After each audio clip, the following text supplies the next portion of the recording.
waving.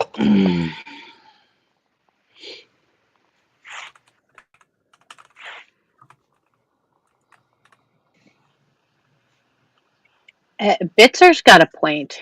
Just kick it. Oh, because there's no.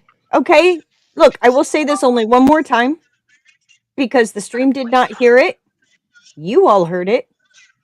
In this case, it was not technical difficulties, it was operator user error. Okay, I am going to go see myself back into my little ball. Thank you. Have a great evening.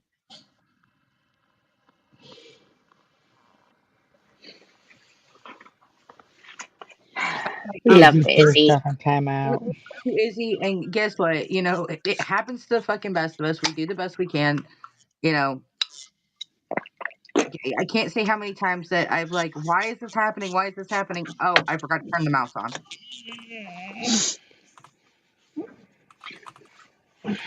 We do have now. I'm gonna have to go back and reread about half a page. So please, just bear with me. I'm trying to lubricate the vocal cords. Bitzer said that when they finally separated, Marin stepped back. Yeah, that's why I Last feel like I good gotta line. scroll up and get back to it. But it was like I gotta read about half a page.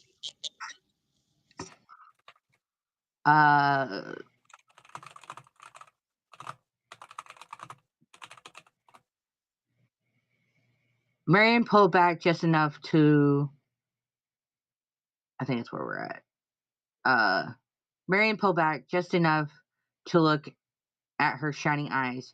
You're my twin. That doesn't stop just because you're far away. It won't, Tessa whispered. Marion finally nodded fiercely, wiping her face with the back of her hand. Good, because I'm going to write you letters and send you things and yell at you in my head. Tessa smiled. I'll hear it. Marion hugged her again, this time softer. But when they finally separated, Marion stepped back, straightened her shoulders, and declared, Okay, go, before I tackle you and drag you back inside. Barrick exhaled once, steadying himself, and climbed into the front of the wagon. He took the reins in his hands that now carried the weight of the carver's tools, the gemstone for Elder Mira, and the responsibility of the new cycle.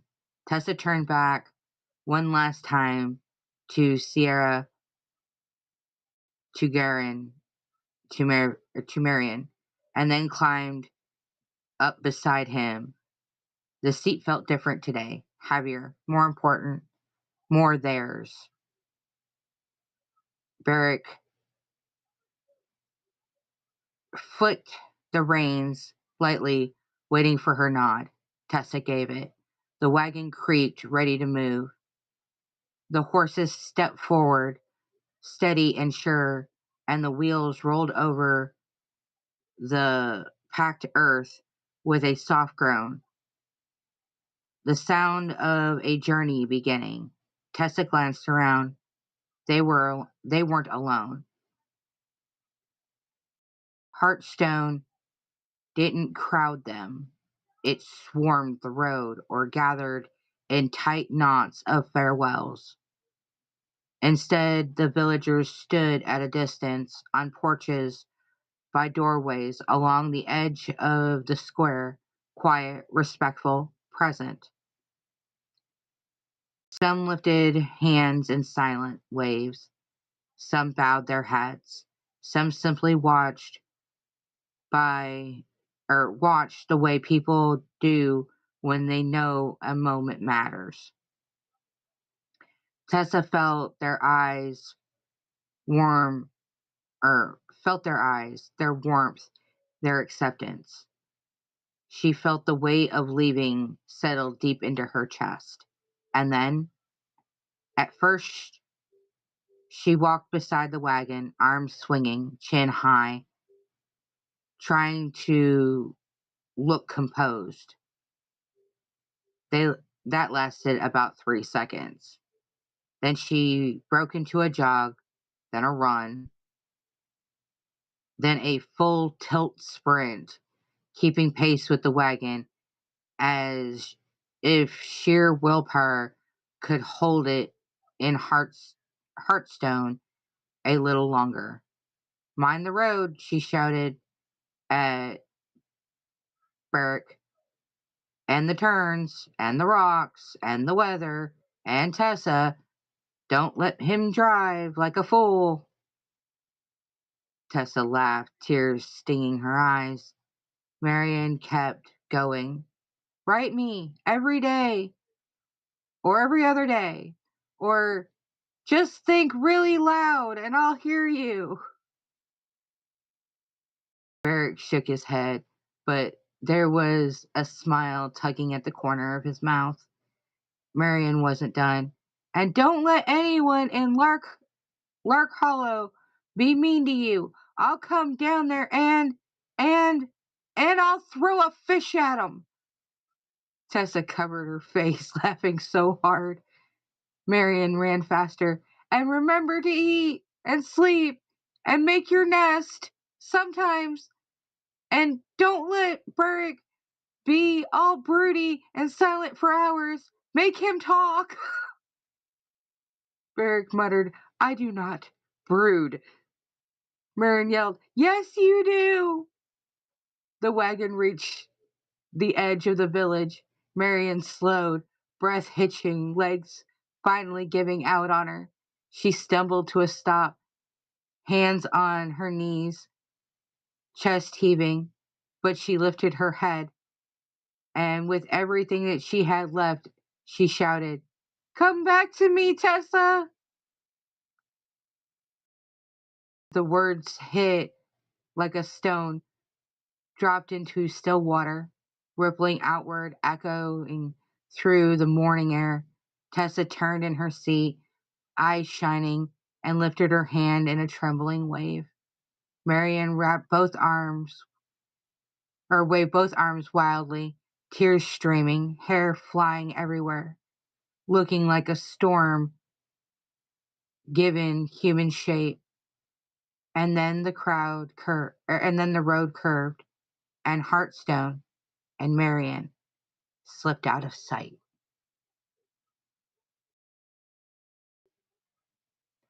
Bah, bah, bah.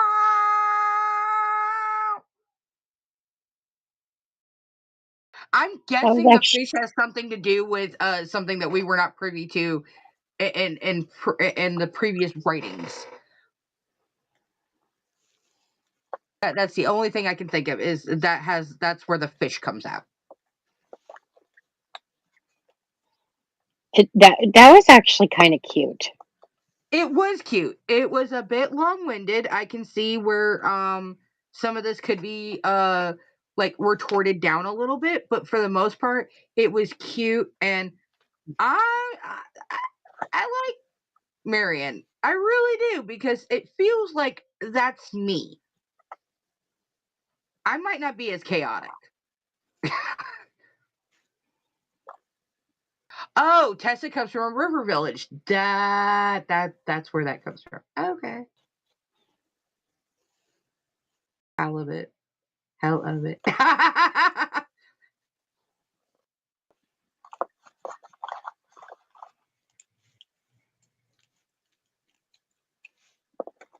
She is absolutely.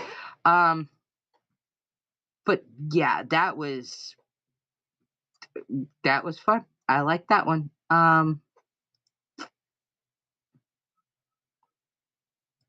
Let's go ahead and move these two over to.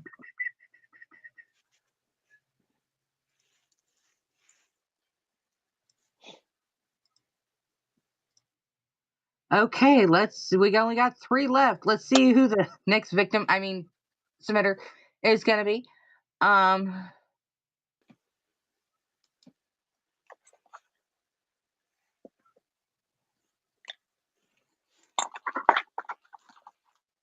oh I God, don't hear a wheel. that's because of the freaking chat. Remember the tree jokes? Now they're on fish jokes. Oh God.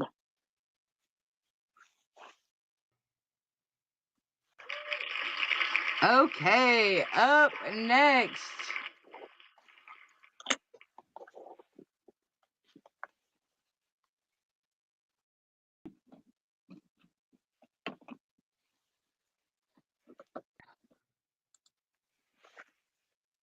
Okay, up next we have C.M. Weller. Do you want me to read this one or do you want to read it? I can read it. Okay. All right, here we go. They buried the tomb on a night like this, Xavier had said. Xenia couldn't imagine a spring night full of so much promise. Xenia couldn't imagine a spring night full of so much promise being filled with enough anger to put a mountain on top of anyone. It was a beautiful night, and the stars were like gemstones on the bowl of the sky. Now that she could rise from her bed, she carried her little yarrow out to see them. It was supposed to be a good luck, for all that Mr. Trent insisted that babies couldn't see far at all. At least he didn't call her stupid for insisting she do it. He made the offer for his steadying elbow for her trip down the stairs. He knew she was terrified of him and left her to the security of void as soon as she could cling to it. Xenia turned her little yarrow about so. Uh, Xenia turned her little yarrow about so that she was facing the moon. Yarrow Belvan, meet the night, she said, soft and gentle so as not to disturb her. See the moon? She's full tonight, showing us the way home. The stars on the high point, the way for the lost, and there used to be gods up there. Some said they left. Some say they. I kind of hope they come back and do us some good. Maybe they will one day. I need a drink.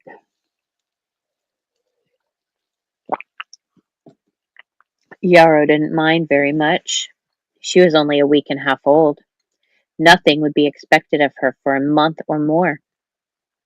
Xenia kissed her brow, ignoring the scribbling of Mr. Tate. That man was always scratching in his book like a hen in a midden. Tomorrow's market day, she said. I'll be taking you around to meet the town, and if I feel fine, we can take Mr. Trent to see the cliff. The climb up the stairs needed a lot more leaning on Mr. Trent, who kept his voice soft and gentle whenever he spoke, like he was trying to soothe a skittish horse. Xenia felt a little entertained by the idea he could make two of her without a sweat. He took his leave after she was settled on her bed, and she knew he'd be hovering around the alley with Void in the morning. An educated man like him was more interested in old rocks and ancient stories than living people, especially people like her, a widow from a cursed farm, before her dead husband, a daughter instead of a son. She fell asleep with one hand on top of Yarrow's chest, so that her fingers could feel her breath, the only way she could fall asleep since her daughter was born. Her sleep was deep and dreamless until her daughter woke her with her cries. Yarrow was almost sleeping through the night. She complained about an empty stomach and full tail clout, both of which Xenia had to solve. The soiled ones went into the pail for household laundry. The clean ones brought up by Daisy or one of the other maids. She wouldn't be fitting in flour sacks much longer. Good thing she had yarn enough for something bigger. Come the sunshine, Xenia carried her baby in a wrap of cloth around her. With her basket and a small purse of coins, she dared to venture out into public. The good wives and gossips swarmed, cooing and clucking over the baby. Such sweet words that hid so many knives. Xenia was glad to have her duty to the town done, showing herself and her little girl.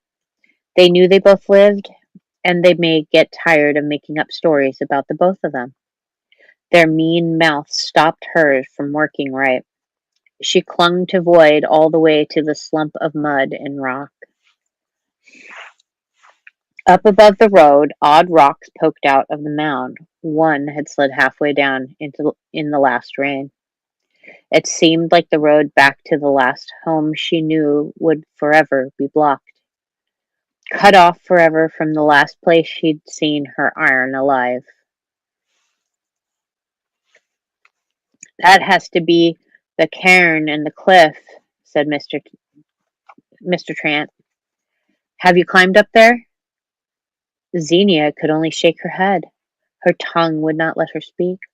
Her voice was dead in her throat. Mr. Trant, who had also taken to following her around like a pup, hadn't heard the knives and the gossip's sweet words. He didn't know how much she was bleeding. And the fines? They're all lined up here? Nod. She led him to them as Void began shoveling mud off the tracks. Xenia hadn't been looking for anything odd since her return to the road. Void was. It lifted up heavy stone and placed it with others on the side of the road, next to the neighbors' fences. Mr. Trant's questions went on, accompanied by scratching in his notebook or occasional sharpening of his pencil. Was there anything valuable found in the debris? She pointed to Void. What is the story you know behind the structure? She guided him along the picture stones. Why not simply skirt around the fall? A gesture to the fence, a pat to her baby. Void supplied the words. It is forbidden.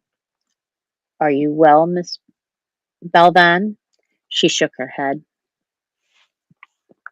Oh, I'm so sorry, Miss Belvan. He untangled himself from his fancy coat, folding it into a cushion for her that he placed on one of the smoother stones. One of the ones with bite marks chiseled out of it. He offered his hand to help her sit. Do you need water? You're so kind, Xenia managed, each word fighting to come out of her. You've been asking questions, and I've been given half answers. She took a few deep breaths that turned into hysterical sobs. Reckon it's time for you to hear the whole story. Her baby was sound asleep, but she kept one arm around her yarrow. Void stopped its work to offer its bronze hand. Holding it helped calm her heart, free up her reluctant tongue. Lorekeeper, it called her, the guardian of stories. Maybe if she told it like it was a story, it would be easier to tell it. Long ago, but not very long ago, there was a little girl who could talk a mile a minute and sing the birds down from the trees. She was small but happy until a man fell in love with her.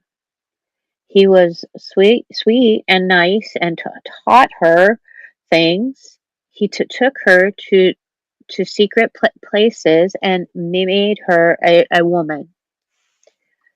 Xenia had to stare at her feet to tell the rest of it. She didn't like that, and it told her friends, and her friend told the others, but they were still children and didn't know the right way to say things. So the little girl was made to marry the man, and he turned mean. So mean that for four babies that died before they could be named. Then one stormy night, a miracle came to her door, all covered in mud. Mr. Trant was sitting on another shaped stone, busily scratching. In your time, Miss Belvan, I understand that this is rough on your heart. Aaron always told her to shut up. He never wanted to hear any stories. He thought they were stupid and told her so. Many, many times. Mr. Trant never told her she was stupid. He really listened when her throat let her speak. Xenia couldn't look him in the eye. Not yet. She could watch his pencil as she spoke, so she did. She was kind to the bronze thing, cleaned it up, and gave it a new stone where it was empty. It was kind to her, and in turn, it protected her from the man's anger. It helped her get to town when she was scared. What day, as the town was building the spring bonfire, she thought she could burn the man's anger away with all the other unwanted things. She was watching the bonfire when the house she shared with him caught fire. I heard the rumors. I heard the veracity from Boyd. How did you burn his anger? I wove a face, his angry face, and I made it out of grass and reeds, and put it in the bonfire, for they burned it. I never wanted him to die. I loved him. Tears stung her eyes at long last. I wanted to give him a son. Her breath stuttered as bad as her tongue. He'd have been nice again if and I'd given him a son. Gulping, ugly sounds tore through her. I'm sorry, she croaked. Something entered the blur of her sight. Mr. Trant's hand, holding a folded piece of fabric with letters stitched into the corner. It was fine linen and whiter than snow. She was afraid to touch it. Dry your eyes, please, Miss Spellvan. There's no need to be ashamed of love or grief.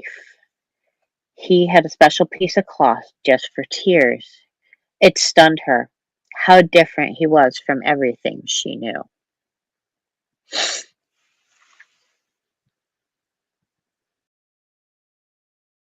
Dun dun dun.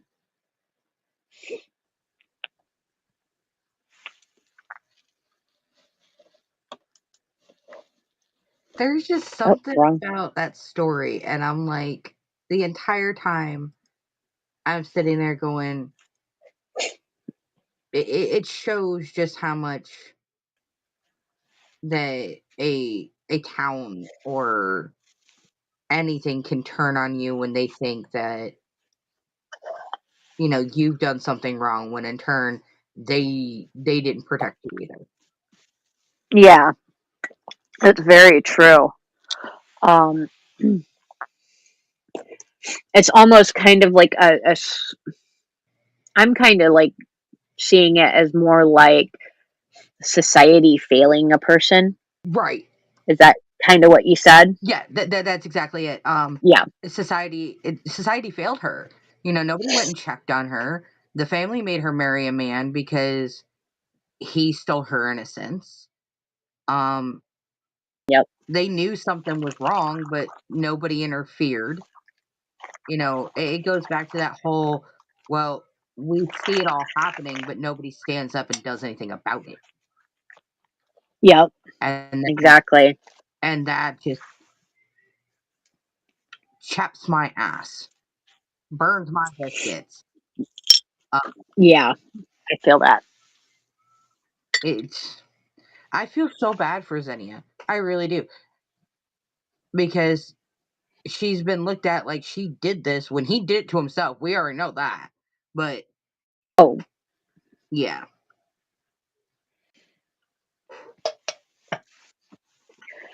But 2 more. 2 more left. Let's see who our next person is.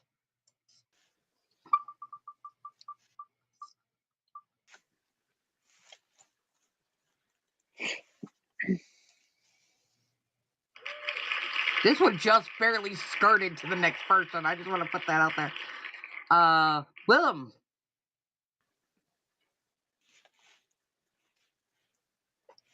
Okay. Okay. We really need to figure out who's gonna read when. Uh,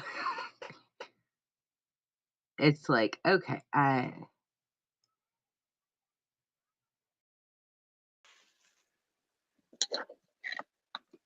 Are you waiting on me or are you reading? no, I'm loosening up my throat because I don't know what he wrote, and in the process, if this is the story that he's continuing, I'm just like, I'm preparing myself.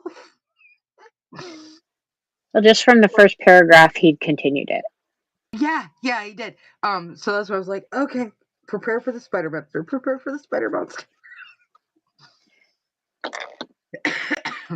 Maybe it won't be this one. If he picked up exactly where he left off, it's gonna be Yeah, it's the gonna, spider monster. exactly. Okay. Dawn came early for Robert's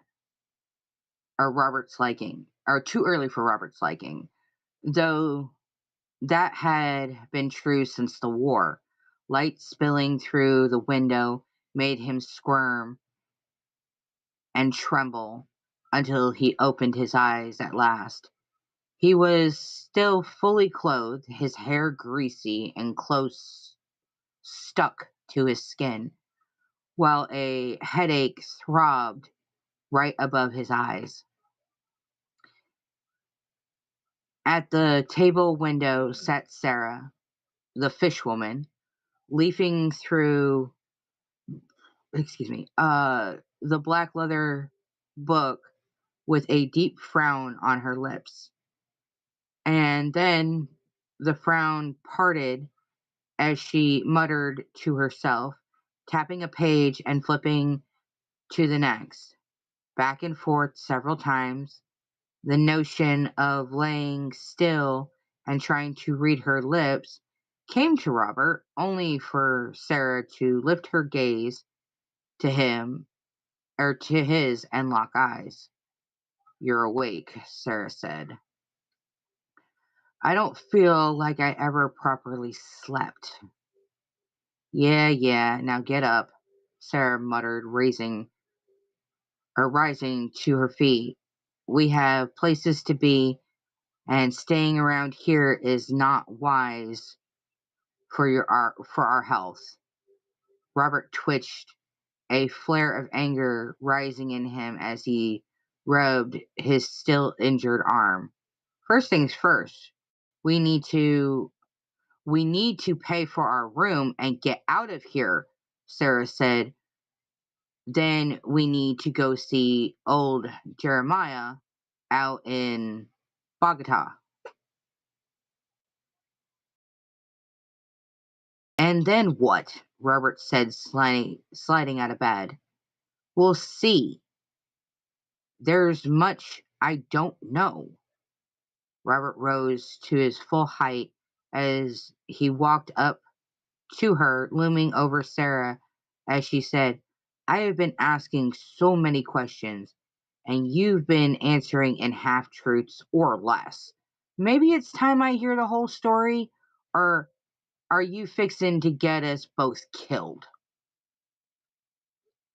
I can't tell you everything, damn it, Sarah hissed. You're not a member of the order. You are not one of my kind, and I don't know half of what's going on myself. You have a fling with one of the guys at the center of this. Did he know you were a mermaid? Did he know anything that... There was a sharp rap at the door, the handle jostling, and a deep voice from the hall calling, "Who's in there? Fuck, sorry." um, Robert gritted his teeth, reached into his empty pocket for a cigarette he needed. Like so much, he nodded. It wasn't there. Or he needed, it wasn't there.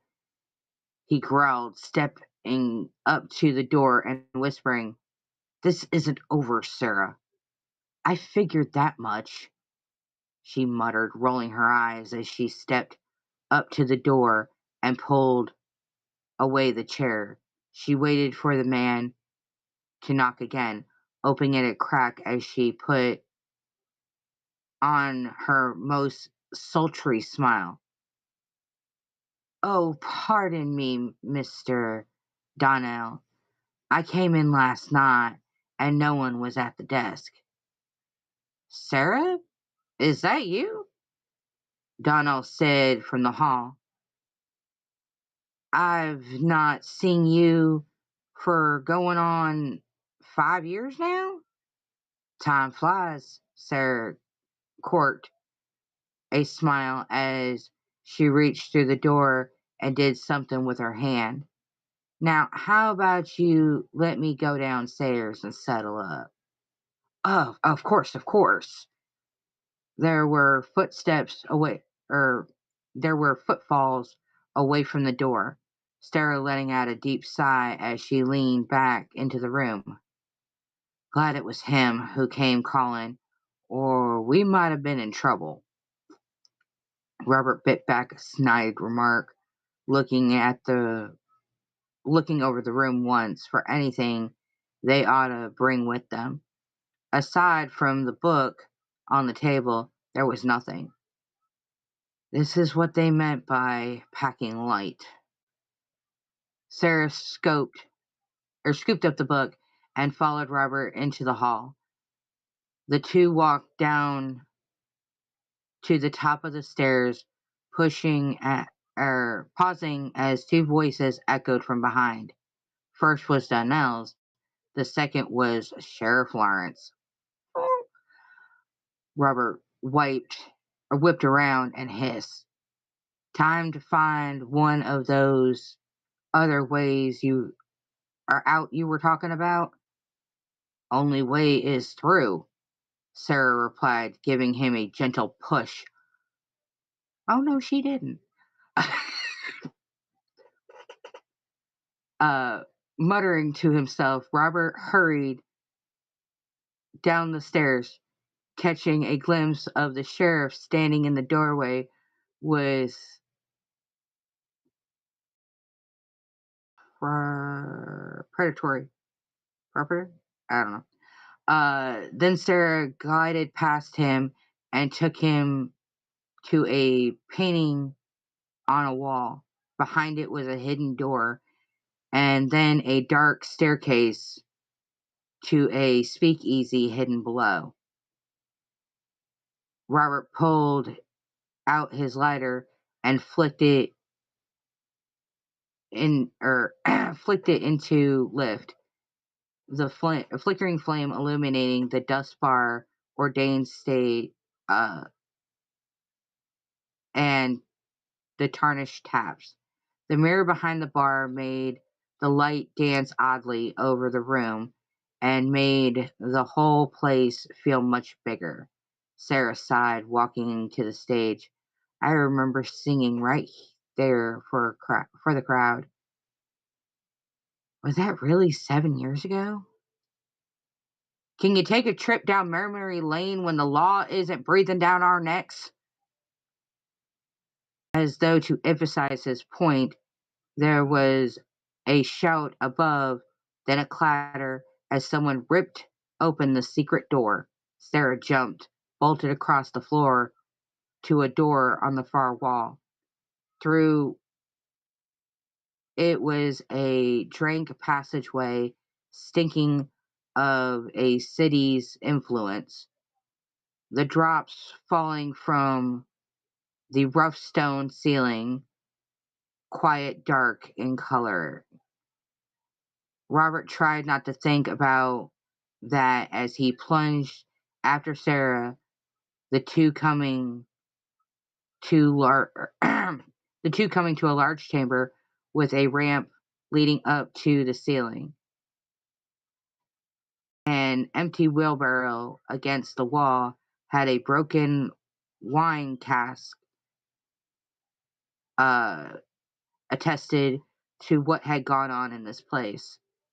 Instead of taking the ramp, Sarah brought them to a rung ladder, ascending up and up until they came into a tiny little room. Beams of light filtered through the slats of the door, Sarah pushing it open to reveal an alleyway. The La Rosa Hotel was visible down one end, while the other revealed a few normal looking houses. I told you I knew a few ways out of that place, Sarah laughed lightly. Let's save the laughter till we have this town in our rearview mirrors. All right, follow me, Sarah said. I know a circuitous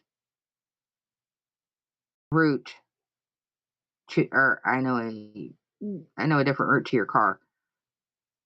Robert nodded, though his eyes flickered back to the La Rosa Hotel. The curtains overlooked the alleyway, fluttering, as though someone had been watching them. A shout echoed from the secret speakeasy tunnel, sent him running. Unable to think too much on this, yet the image of the curtain flapping stayed with him throughout his flight. Heavy tension filled Robert's Model T as it rolled down the dusty country lanes, crisscrossing the farmlands. Alfalfa fields, apple orchards, and prune rows were all present, but it was vines after vine growing wine grapes which dominated the landscape. It was to one of these wineries that Sarah was guiding him, the large buildings of each looming far back from the road like the manors of old feudal aristocrats. All the while, Sarah sat back, eyes distant, as she stared out the window. Robert kept glancing at her, wondering what secrets she was still holding back. As they passed yet another winery, Sarah shaking her head as he slowed by the gate. He at last decided to ask, "How much further until we reach this so-called old Jeremiah?" "I don't rightly know," Sarah replied, shrugging. "I remember the name of the winery he's working at, and that's it in this direction. That's all." "And what of this Orsaic order you're a part of? You in some kind of cult war with the Children of Province?" "I can't go into details like that with someone who isn't an intimate. You hired me to get info or get bleh. You hired me to get to the bottom of this, and I can't well do that if you're holding out on me. It'd be like hiring a boxer to guard you and then tying one hand behind his back. I can tell you this much. I've never heard of the Children of Providence before Jack told me the name.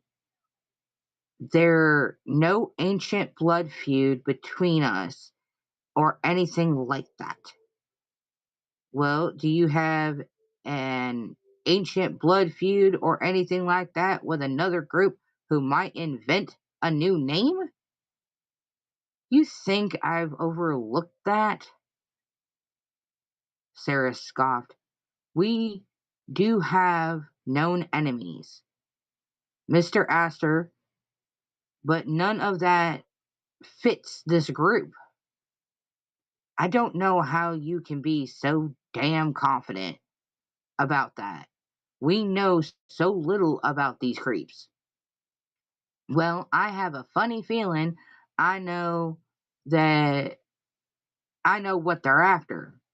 Robert twitched his lip, parting to ask the obvious question. Sarah held up a hand, saying, "If Lowry and his conspirators are trying to make a fox medallion, that can only mean they want to unlock the door or unlock a door to which it is a key. And that narrows down their potential targets considerably. And that list is there's a meeting place in Kaleska. I'm going to go with that one, Kaleska. A lighthouse basement in Casper. A mausoleum outside of Bored. She swallowed. And that's all of the ones a human could easily access.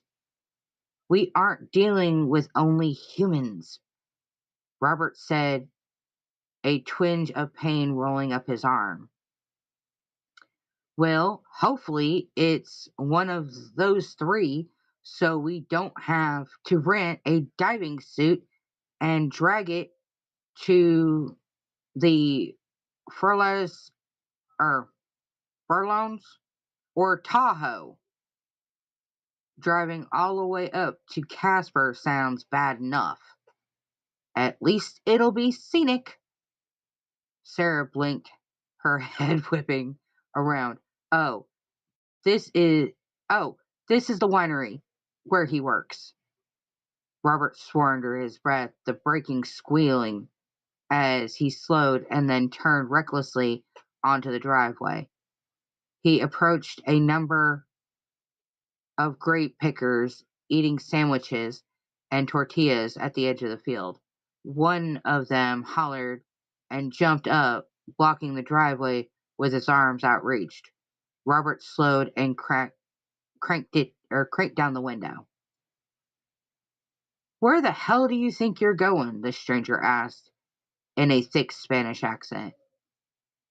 "To see old Jeremiah. He works here, or so I've been told." "No visitors. I've been told this," the stranger said, pulling up his shirt to reveal a revolver holstered at his waist. "You need to turn back now." Robert took a deep breath, exchanging a glance with Sarah. "Could you take a message up to the house for us?" "I'll take message. You leave," the stranger replied. "Tell Jeremiah that Sarah needs him." "CC, I'll take the message. Now go." Robert glanced past the man, seeing another laborer showing off his pistol, while another had produced a lever action rifle. He nodded, shifting into reverse and driving backwards all the way to the country road. There he stopped, watching as the men who had forced him away waved to one of his fellows who ran toward the winery in a in the distance.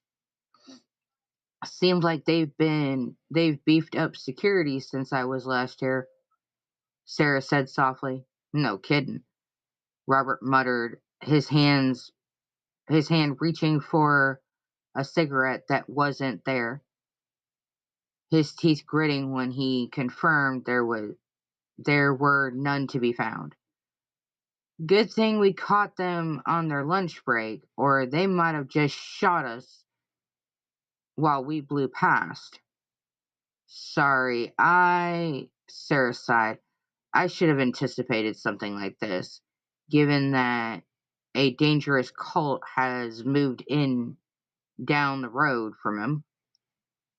At least this means there's something interesting Jeremiah knows, Robert said, pulling over to the side of the road and running. Excuse me. Pulling over to the side of the road and running off the engine. Quiet filled the car. Robert stretched his shoulder as he asked, "How long do you think we'll have to wait, given as how fast that man was running? It could be a quarter hour from now or 8 hours from now. All depends on the old man's mood." Robert nodded. Great. What will we do in the meantime? 20 questions? My kind of girl. Ha! Robert yawned, his eyes watering. I'd rather catch up on some sleep.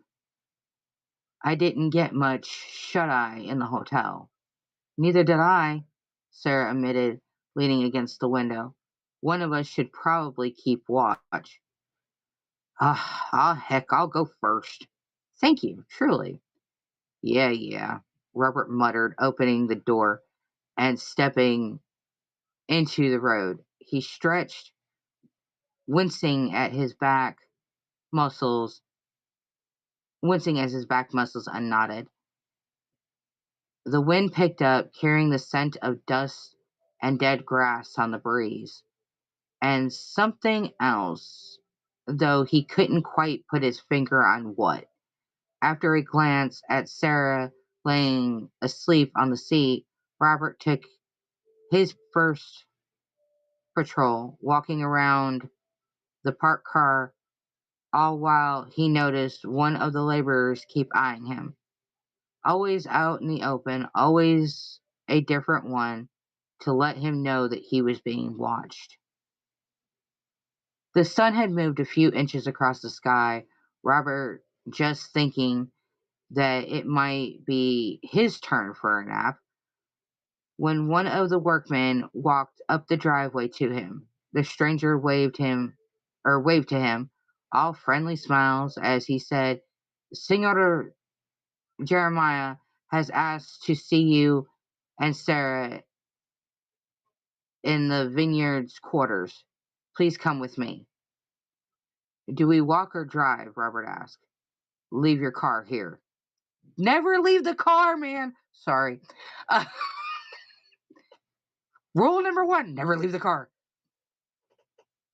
Uh, Robert nodded, stepping back to the Model T and opening the passenger door to shake Sarah awake. Huh, what? She muttered, her eyes blurry. Get up, we have to walk to see your old Jeremiah.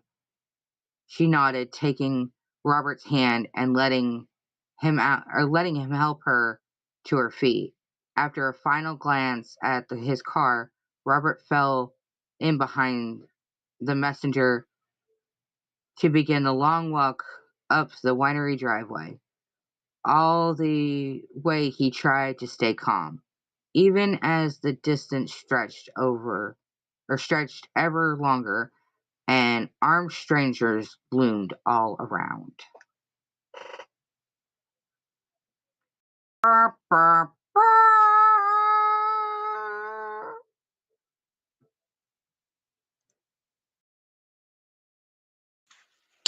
Mr. Ruffy has a tendency to leave us at the most interesting times. He does. He really, really does.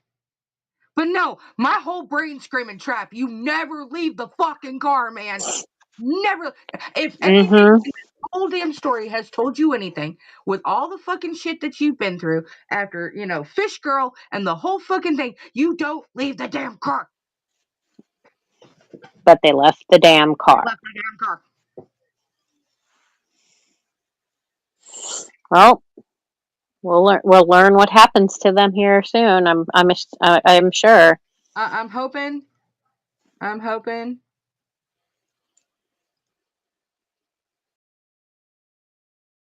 I had to open it up fully because I've got it split screened. Mm-hmm. So I can do everything I need to do. And I was making sure that it didn't cut off part of a sentence because there's no period. So I'm like, okay, is this where no, this is exactly where he left it. But yeah, that's some shit right there. That is some shit.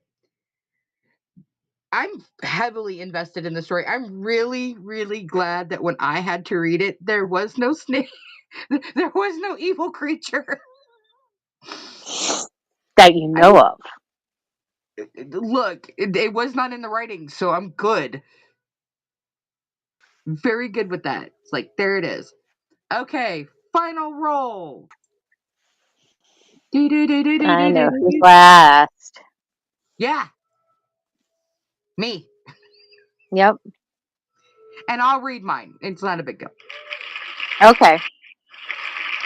I'll read mine because um, it needs a certain influx in certain spots, and I didn't put that stuff in there. And because I literally wrote it this part of it a couple days ago, and then the rest of this up to this point this afternoon, it's kind of funny. So I'm just going to go ahead and read it.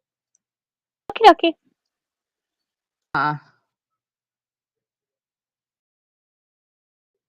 but I'm going to go ahead and, you know what? Everybody just take a quick stretch break. We all know it's mine that's last.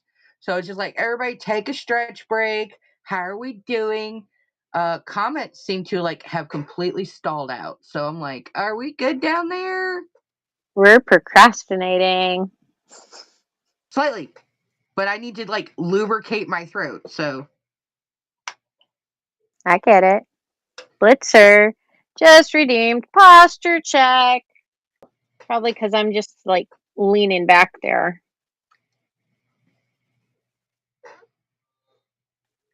I honestly, now I understand why Izzy, we get about 2-3, and Izzy's got to get up and go to get something to drink, come back, do about 2 or 3, gotta get do it again. Yep. I applaud her so much for all of that. Yeah. To unprawn. It's a swim.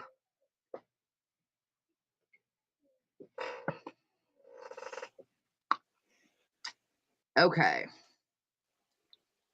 Are we ready? And I will say this is short compared to what I normally write. I've done a couple of short ones over the last couple of weeks just to get something thrown together. So don't judge too harshly. Or judge harshly. See if I care. Looking out over the Nevada desert, Widow sipped the complimentary whiskey left by one of the promoters, half surprised it was the good stuff and not some watered down version in a nice bottle. She took a long drag off her cigarette, blowing out the smoke into the humid summer air. She had no idea why she agreed to come back here. Widow wasn't the favorite in tonight's race, and only had been brought and only or and had only been brought to replace her brother after he laid his bike down a few weeks prior. But something felt off. Everyone had been a little too eager to get her here or get her there, to make her comfortable with accommodations. But this wasn't the underground. And that above all, had her stomach in knots. They had made sure she had a secure place to lock up her rig that carried everything she would need for her business here. A place she could now see clearly, or clear as day, from the 15th floor of the Mercury Hotel and Casino. She had been told by Reaper not to look a gifted horse in the mouth, that someone had to, or that someone had to, the, I'm sorry, that someone had to make the run or he would lose his sponsors next season. But it felt like this was more than just being a fill-in, as she had since their birth. Shaking her head, that was just how it goes sometimes, her eyes never leaving the metallic purple monster that dominated a quarter of the parking lot. Pushing herself off the railing, Widow heard a familiar ringtone emanating from the dresser. Lazily, she walked over and answered the call without looking at the screen. Widow, did you make it there in one piece? Reaper's slightly amused voice came through the line. Uh-huh. Widow dropped to the oversized chair, pulling on her boots. Good. Did the boys set you up in a good spot? Yeah. Wish they would have put me closer to the track, but it's not on my dime. Widow kept her eyes trained on the trailer through the balcony window.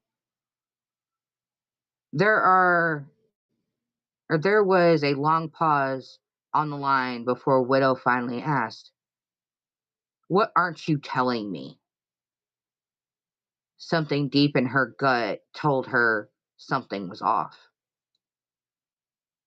I might only have told you half of the reason I needed you there. Maybe it's time for you to now tell me the whole story then? Nah, I think I'll let you figure it out. Not. Ripper disconnected the call, the anger leaving the anger rising in Widow's chest. What the fuck could that boy have done?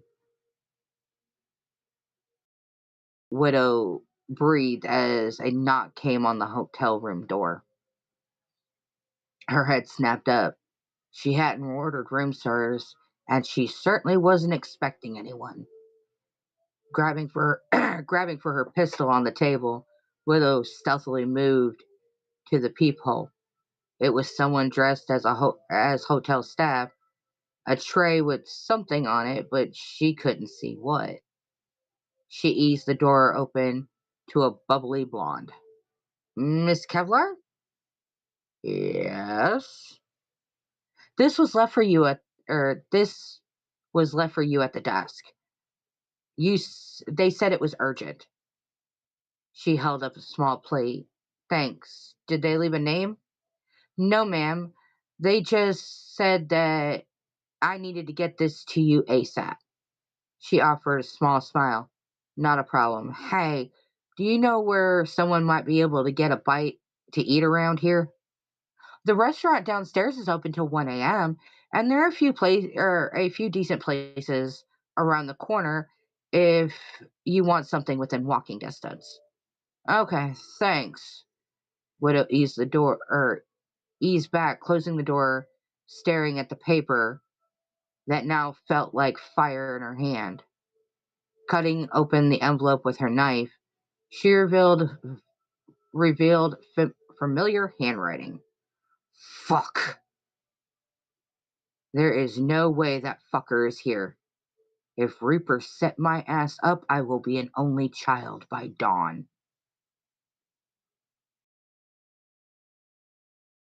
Ba, ba, ba.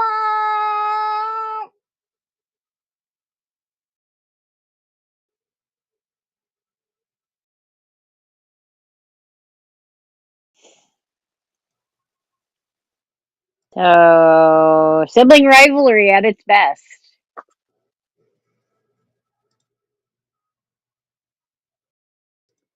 Yeah, as always, as always. Yeah, I did really, really short. I did a shorty tonight. Now, is that related to cuffs and cufflinks, or is it a different one? I don't know.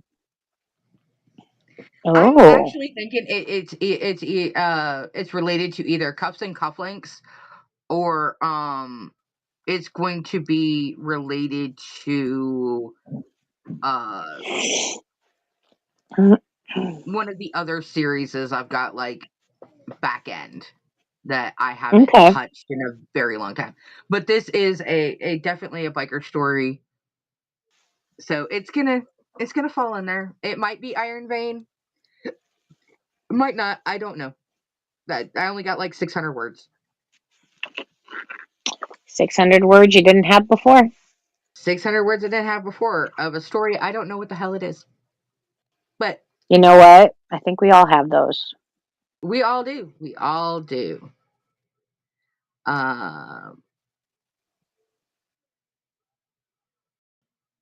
so now I'm just getting the prompts and everything up. Uh, Do I spy an Izzy? I spy an Izzy. I spy an Izzy. The wild Izzy approaches. And Izzy went got that. Who are you waving at? You're gonna be specific in this group. Your mic's not on. Oh, you know. Okay. So who are you waving the cane at? Me? 'Cause it would make sense. Now I know why Izzy's got to take a break every couple. I got to wet my whistle. I got to that. I don't know how you sit there and do it all, and I've seen you do entire stories without stopping. Aces, I had to stop it. Very choppy sentences and everything like that. A lot of repeat, but again, all rough drafts. But I'm sitting here going, the back of my throat, and it's not even like my tongue; it's the back of my fucking throat that is like burning, and I'm like, what the fuck? And then I add voices. I was trying to do voices. I'm not very good at voices. I mean, I can do voices on my own character. I love y'all. Pretty good No, on no, not superiority, not superiority, Bitzer. These are just things that are in my wheelhouse, and y'all do things that are seriously not in my wheelhouse. Okay, so wait, team effort. Um, well, look, okay, it's not that I did damage with leg day, just so that everybody is. aware. I did not do damage. There's no micro tearing or anything else. I'm just not used to it, and I did a very minor day. Okay. But I have been feeling poorly for quite some time. And then to add that, look, just call me tripod because I needed my third leg just for stability. And no, we are not talking about a dude. Of Okay, are we ready course to you roll make for it. prompts? Go for it. I gotta go. Okay. Mm. Hold on a second. Let me also get the. Are you copy and pasting, or am I copy and pasting, and you're still doing your coughing? I forgot. Sticks, are you still in here? I haven't seen you light up in a minute.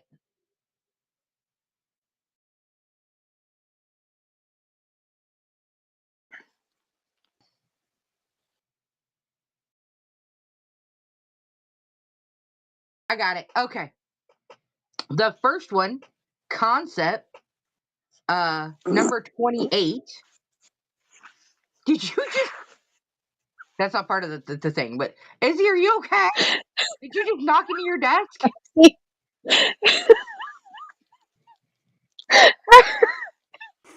I stood. That's all. I stood, and the muscles right here went. What the fuck are you thinking, Liz? What do you think you're gonna do? Yeah. Oh my gosh.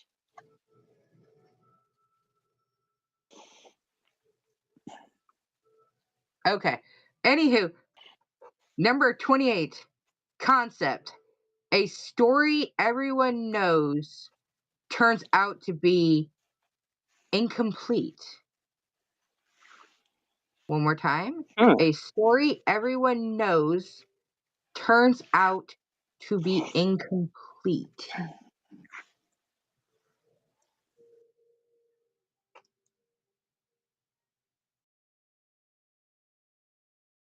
Hmm.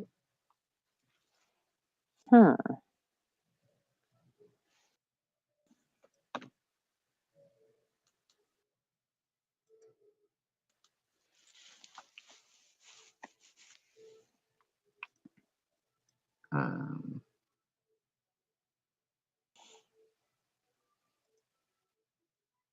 I'll say it.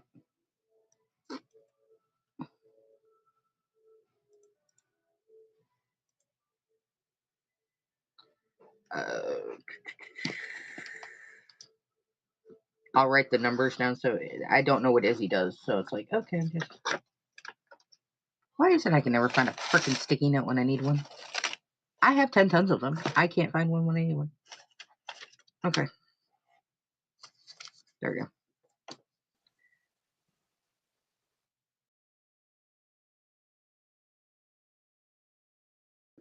Okay.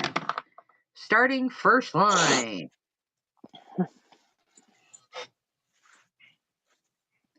Uh.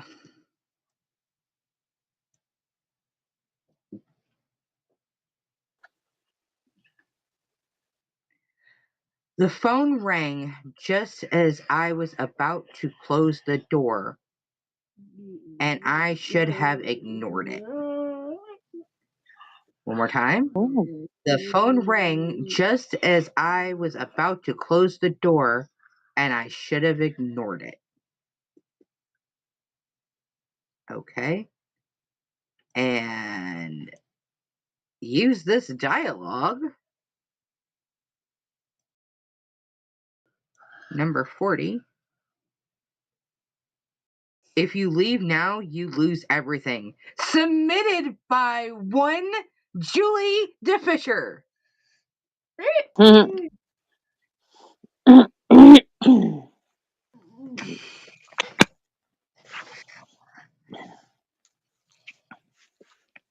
All right, Sticks, are you setting up the poll real quick? I have to go handle something real quickly. So it's like somebody.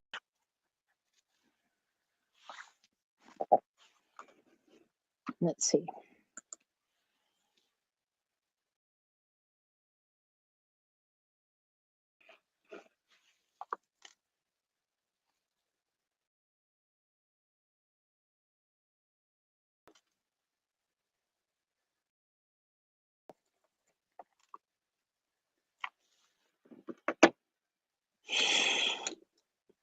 So, how's everyone enjoying it tonight?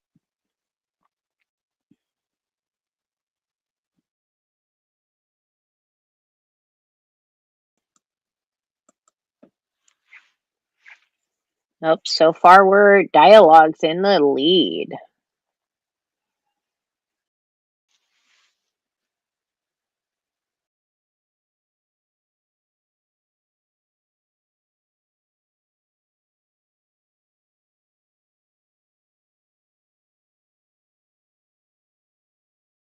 Okay. Yeah,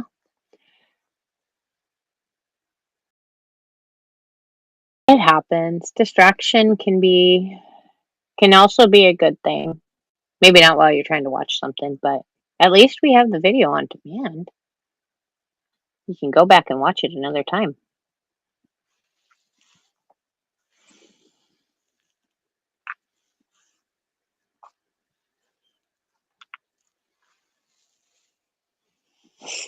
On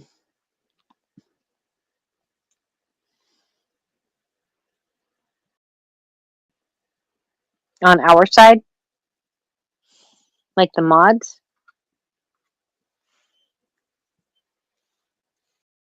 I mean, there's also YouTube.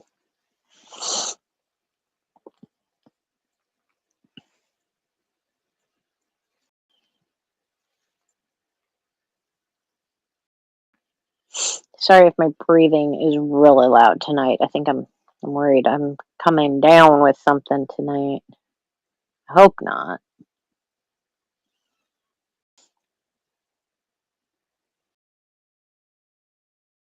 Ah, okay. Nice one.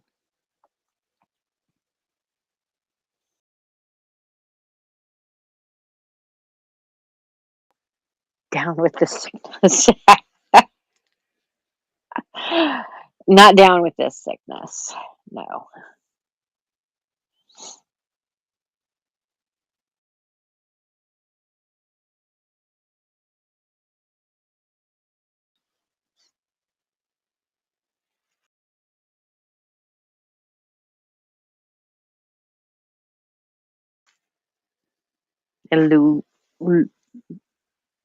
Allergy?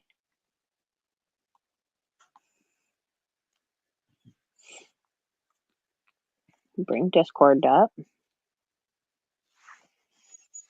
Is that in recipes? Because now I'm interested. Nope, feed me. Allergy symptoms. Apologies for not providing. Oh yeah, Freedom. Bitcher's got that magic juice stuff in the Feed Me channel. Looks like Yeah, and Dialogue's I still in the lead. got I mean, opening line still kind of hanging in there, not by much. Concept completely out the concept. window. Yeah, Concept's concepts window. like being left in the dirt. Hmm.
Yep. Doesn't stop anyone from using them though. Nope, not at all.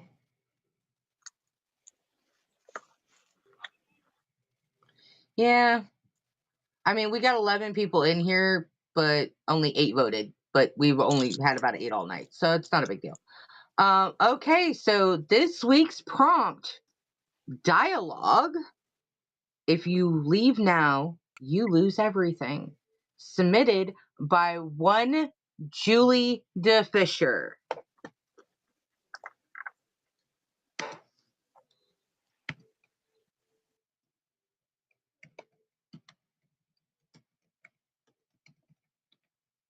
There are no rules. Well, there are some rules, but you can use as many of them as you want, and that's always been the rules. Right. If something speaks to you and you don't have to use the exact wording or anything like that, make it your own. But yeah, the only rule we really got is A, don't steal anybody's work. Please try to, and it's not even a please don't as in a polite suggestion. It's a please don't, like, please don't make me have to fucking come over there type deal. For Yep. don't steal anybody's work, write your own damn shit type deal. And other than that, the only other rule, Julie DM. I ain't got nothing.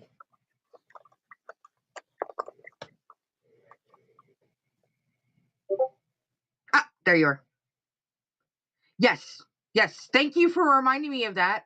I was waiting to the end of the show to do that. Thank you very much. Also, here's a thing. Here's a lovely little thing. We got something new happening around these little parts of the Hold My Pen Promptcast, and it's something that we always thought about doing. We voiced doing. We did it while we were over on TikTok, and now we're bringing it over to Twitch. We will be starting author interviews. So if you yourself would like to be interviewed by our panel, the link is in the beacons.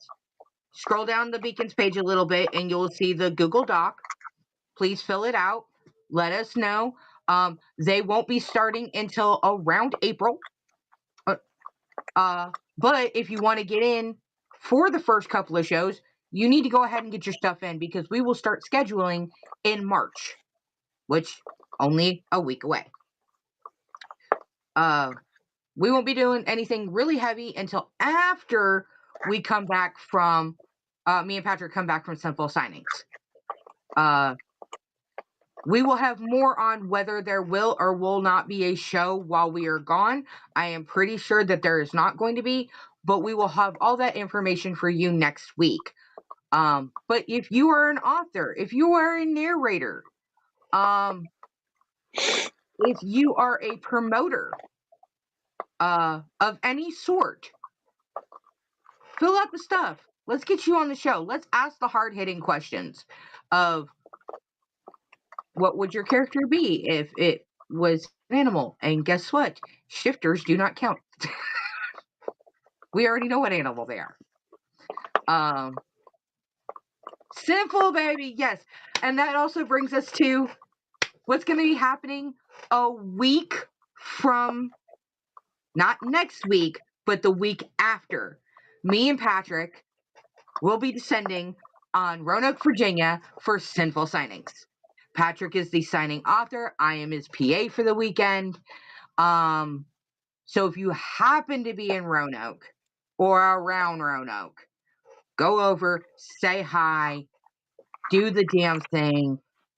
And Patrick's table is number 91. And that's where you will find us. So come by, take a picture, wave. I'm not sure about anybody else. I'm a hugger. I'm not sure if I'm going to be a hugger that day because I will have been driving for a while. But, knuckle bump, take a picture, do the thing. But come out and support the authors at Sinful Signings and support Patrick. And, come over and say hi to me. But we have some exciting things on the horizon, and we are just keeping it real. Tomorrow we are all taking a mental health day. That's the reason that with the short show tonight, with the short amount of submissions we had for tonight, it was better just to go ahead and get all 6 done tonight. There was no reason to split it into 2 shows. So we will be taking a mental health day tomorrow. Possibly getting some laundry done. If you want to come hang out with us over in the Discord, that would be great. We're probably going to be in body doubling most of it. Or I might break out the little eye patches because, I do have to look my best so I don't embarrass Patrick.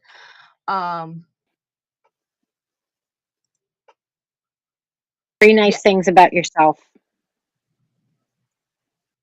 What? So I don't embarrass Patrick? Mm-hmm. I Three have nice bags things under about my yourself. eyes that literally look like they could freaking tote shit to the moon.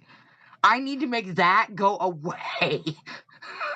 That's not like I am really puffy. That is not me downing myself. That is a freaking thing that I need to correct before I do that. Because let's face it, Patrick doesn't write ghosts or skeletons or anything like that. So I can't look like one. That's not me being negative. That's me pointing out what I need to fix. But 3 nice things about myself. I will do it because I make everybody else do it. You write death. You do write death, but your death character is, I think, male. I'm not. KOS. What is Mine? KOS? You're not. Come see me and see the. Oh, KOS. That is your narrator. Yes.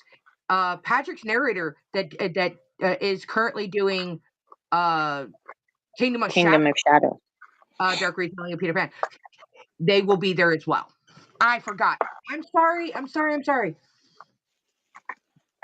KO. Well, you say KOS. Look, it's been a minute since we've gone over the abbreviations.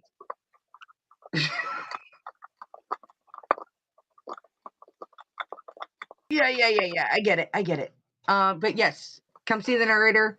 It's gonna be a fun time. It really is. Not sure exactly how much I'm gonna actually get to do. Because again, I'm there for Patrick. I am there to make sure that Patrick has everything he needs, and everybody is good. Also, KO's Kingdom of Sand. Oh my god! Just to And the confuse. King of Death Uh, and the Lord of Souls. Lord have mercy. I can't deal with y'all. All right. Anybody got anything else that we need to discuss, throw out there, let anybody know? Kingdom of Souls, LOL. Look, they were already doing fish jokes, and they weren't very punny. Or they were very punny. I'm not exactly sure what.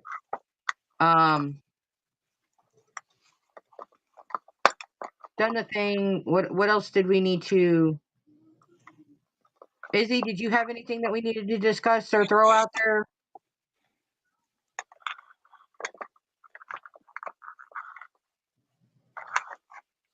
Nope, there's a fish pun. Honestly, I bring it on myself. Sometimes I think you do. I think I do. I think I bring it on myself.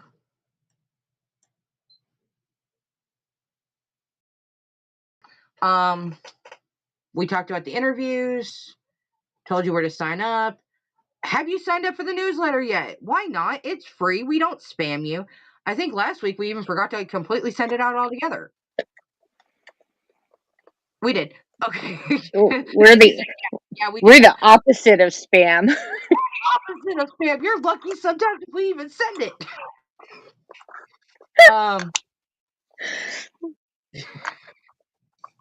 Izzy isn't laughing. It's supposed to be funny. Izzy's in a lot of pain and doesn't feel good and wants to go climb up in her bed right now. Izzy's just basically moral support until I literally say, "Hey, go ahead and end it." But does anyone? Yes, if anybody has any suggestions on swag, what you would like for the show, this, that, and the other, do know that all proceeds go back into the show, whether that is getting us a sufficient OBS computer and or docking station for Izzy or one of the other crew members. I want a coin, but those can can be very pricey. And you got to find somebody that's willing to mint them. That's not always an easy task. But yeah, is there any particular do you want a t-shirt? Do you want a hoodie? Do you want Pens. pens? Hold my pen pens. Yeah, hold my pen pens. Hold my pen notebooks.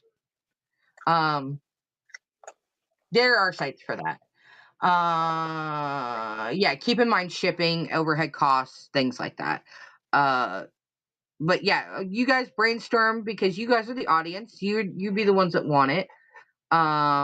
Why are we waiting? Pens, pen holders. Yes. Can we get one that's like shaped like a middle finger and then we just put the pen in the middle finger?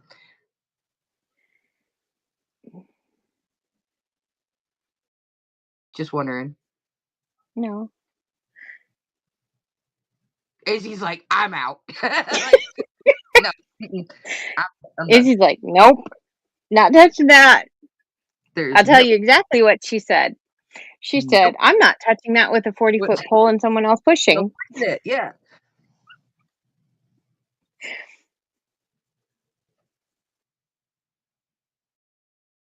3D print.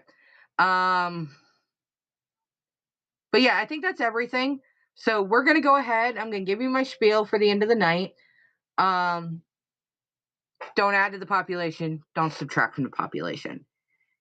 Because if you do, well, if you add to the population in 9 months, instead of listening to us with a beer in your hand, you're going to be listening to us with a screaming child in your lap. Choices, important choices. Don't subtract it in population because, well, unless they need subtracting, which is not necessarily a valid argument when you go in front of a judge. They just needed to be killed. Yeah, it doesn't have the same ring in our heads as it does in the land. Don't add, don't subtract. Keep a good head on your shoulders. Prioritize your mental health this week. And if you've got that one person in your head that you need to call and make sure they're okay, don't worry about it. Give them a fucking call. Text them. I'm sure that they need it. If you're thinking about it, they need it. Other than that, we'll see you same time next week, same bat time, same bat channel. And be brave, be bold, but always stay humble. We will see you later, Gators. Bye. Bye, everyone.